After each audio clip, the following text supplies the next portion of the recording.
మేన్ రాశి వారికి ఆదాయం 5, వ్యయం 5, రాజపూజ 3, అవమానం 1. పూర్వభద్ర నక్షత్రం 4వ పాదం, ఉత్తరాభద్ర 1, 2, 3, 4 పాదాలు, రేవతి 4 పాదాలు, అలాగే ది, దు, షం, ఝ, ద, దే, దో, చ, చి అనే అక్షరాలు ఈ మేన్ రాశి వారికి చెందినవి. మేన్ రాశి వారికి ఈ సంవత్సరం చాలా వరకు అనుకూలంగా ఉంటుంది. ప్రస్తుతం మేన్ రాశికి ఏలినాటి నడుస్తోంది. 2025 మార్చి 29వ తేదీన జన్మరాశిలో శని సంచారం మొదలైంది.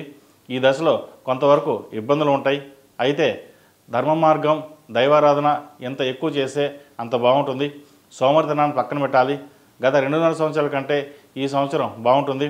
కర్మకారకుడైన శని నిజాయితీగా బతికే వారికి శని ఎటువంటి చెడు చేయరు.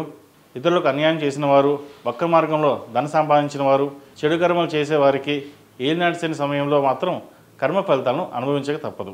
వ్యాపారపరంగా ఈ సంవత్సరం బాగుంటుంది. నిదానంగా నడిచిన లాంగ్ టర్మ్లో బాగుంటుంది. వ్యాపార నిమిత్తం విదేశాలకు వెళ్ళి వస్తారు. వృత్తి వ్యాపార విషయంలో పురోగతి ఉన్నప్పటికీ భాగస్వామి వ్యాపారంలో భాగస్వాములను తోటి వ్యాపారస్తులతో జాగ్రత్తగా ఉండాలి. సాఫ్ట్వేర్ రంగంలో వారికి, చిన్న తరహా పరిశ్రమల వారికి, చార్టెడ్ అకౌంట్స్, సినీ కళారంగంలో వారికి, వస్త్ర వ్యాపారస్తులకు, ఫ్యాషన్ డిజైనింగ్, కాస్మెటిక్స్, అలంకార సామాగ్రి, రియల్ ఎస్టేట్, కన్స్ట్రక్షన్ ఫీల్డ్లో ఉన్న వారికి అనుకూలంగా ఉంటుంది. కీలక సమయంలో జీవిత భాగస్వామి సలహాలు, సూచనలు పాటిస్తారు. వివాహ ప్రయత్నాలు ఫలిస్తాయి. మంచి సంబంధం కుదురుతుంది. స్థిరాస్తుల కొనుగోలు, కట్టడాలు మొదలైన విషయాలు నెమ్మదిగా సానుకూలపడతాయి. సంతానం కోసం ప్రయత్నిస్తున్న వారికి సంతాన యోగం కలుగుతుంది. విద్యార్థులకు విద్యా సంబంధమైన విషయాల్లో జాగ్రత్తలు తీసుకోవాలి. విదేశీ విద్య కోసం ప్రయత్నిస్తున్న వారికి సానుకూలంగా ఉంటుంది. ఉద్యోగ ప్రయత్నాలు కొంతమేర లాభిస్తాయి. ఉన్నత విద్యలను అభ్యసిస్తారు. ఐఏఎస్, ఐపీఎస్, వైద్య విద్య, ఎంబీఏ, ఫైనాన్స్ సెక్టర్స్, సాఫ్ట్వేర్ వారికి కొంత ఇబ్బందిగా ఉన్నా అవి తాత్కాలికంగానే ఉంటాయి. ఆధ్యాత్మిక కార్యక్రమాల్లో ఎక్కువగా పాల్గొంటారు.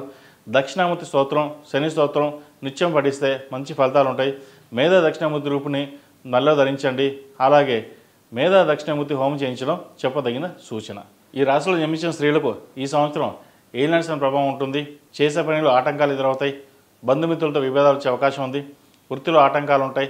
ఉద్యోగం కోసం ప్రయత్నిస్తున్న వారికి ఉద్యోగం లభిస్తుంది. జీవిత భాగస్వామి ఆరోగ్యం పట్ల జాగ్రత్తలు తీసుకోవాలి.